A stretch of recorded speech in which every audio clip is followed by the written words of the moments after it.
रवि मिश्रा 24 वर्षीय एक उत्साही और महत्वाकांक्षी ग्रेजुएट उत्तर प्रदेश के जौनपुर जिले के एक छोटे से कस्बे में अपने परिवार के साथ रहता था।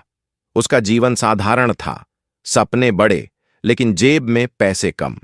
दिन भर वह अपने भविष्य की योजनाएं बनाता, नौकरी की तलाश करता और शाम को अपने दोस्तों के साथ गपशप या वेब सीरीज देखकर समय बिताता। वेब सीरीज उसका जुनून थी। पंचायत उसकी पसंदीदा सीरीज थी, जिसके हर सीजन को उसने बार बार देखा था।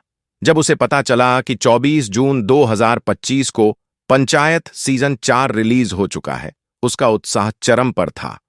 लेकिन एक समस्या थी, उसके पास प्राइम वीडियो का सब्सक्रिप्शन नहीं था और न ही वह इतना पैसा खर्च करना चाहता था। कोई ना, रवि ने सोचा, इंटरनेट पर सब कुछ मिल जाता है। उसने अपने पुराने एंड्रॉयड फोन से गूगल खोला और टाइप किया, पंचायत 4 फ्री डाउनलोड HD। कुछ ही सेकंड में ढेर सारी वेबसाइट्स की लिस्ट स्क्रीन पर थी। एक वेबसाइट ने उसका ध्यान खींचा। यह बेहद प्रोफेशनल लग रही थी।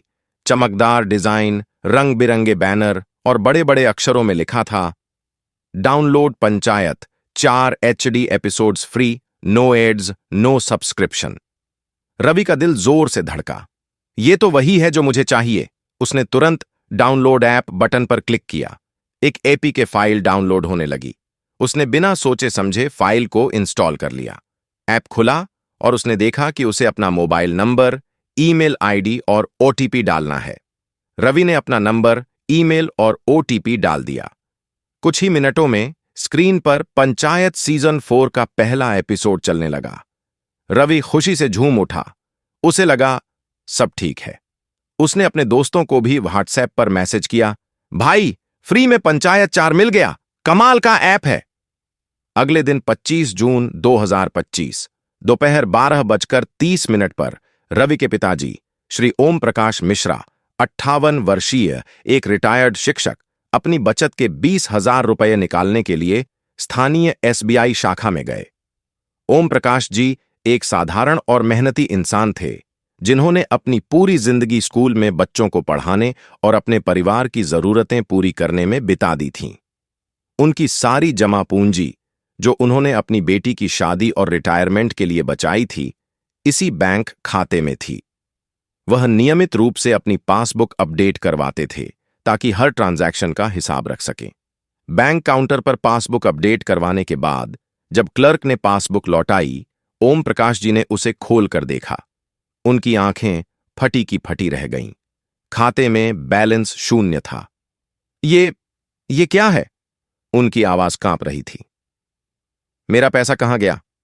क्लर्क ने स्क्रीन पर कुछ चेक किया और धीरे से बोला, साहब, आपके खाते से कल रात से लेकर आज सुबह तक 15,50,000 रुपए की निकासी हो चुकी है।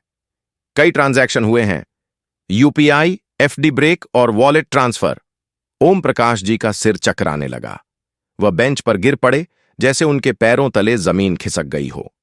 बैंक स्टाफ ने तुरंत उन्हें पानी पिलाया और कुर्सी पर बिठाया। कुछ मिनट बाद होश में आने पर उन्होंने तुरंत रवि को फोन किया, बेटा जल्दी बैंक आ जाओ, सब कुछ खत्म हो गया। रवि दौड़ता हुआ बैंक पहुंचा। उसका चेहरा घबराहट और डर से भरा था। पापा, क्या हुआ? सब ठीक तो है? उस दिन दोपहर से शाम तक बैंक मैनेजर ने स्टेटमेंट प्रिंट करवाया।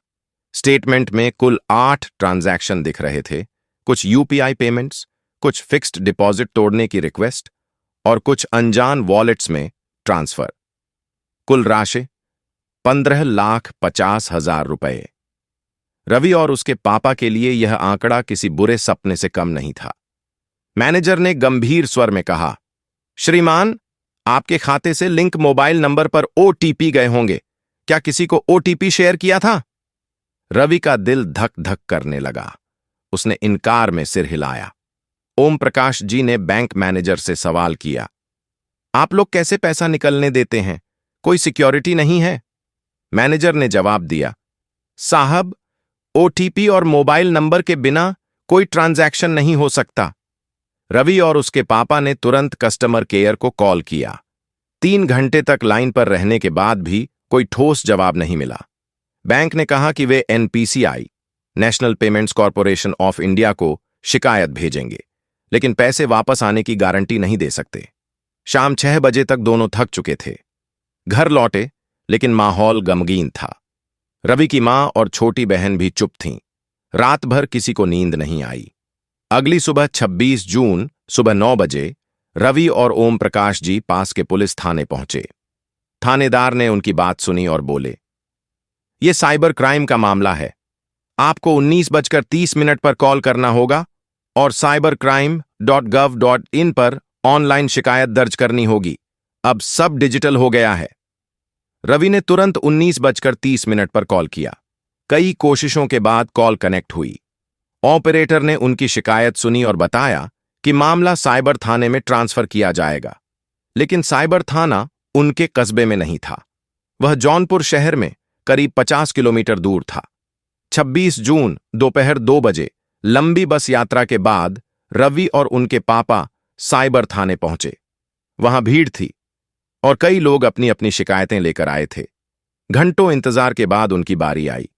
उन्हें इंस्पेक्टर सहगल के सामने बुलाया गया, जो एक अनुभवी साइबर क्राइम ऑफिसर थे। सहगल ने शांत लेकिन गंभीर स्वर में पूरी कहानी सुनी। उन्होंने सबसे पहले बैंक स्टेटमेंट मांगा। रवि ने कांपते हाथों से स्टेटमेंट दिया। सहगल ने ट्रांजैक्शन डिटेल्स को ध्यान से देखा और पूछा, यह मोबाइल नंबर जो खाते से लिंक है, किसका है? मेरा, रवि ने धीमी आवाज में कहा। क्या रवि की एक छोटी सी गलती ने उनके परिवार की जिंदगी को तहस नहस कर दिया था? लेकिन आखिर हुआ क्या था? वह ऐप जिसे रवि ने इतने भरोसे के साथ डाउनलोड किया था, कैसे उसके फोन को हैक कर सका? अगला भाग रोमांचक और चौंकाने वाला होगा। पार्ट 2 जल्द आ रहा है। सब्सक्राइब करके घंटी दबाना मत भूलिए।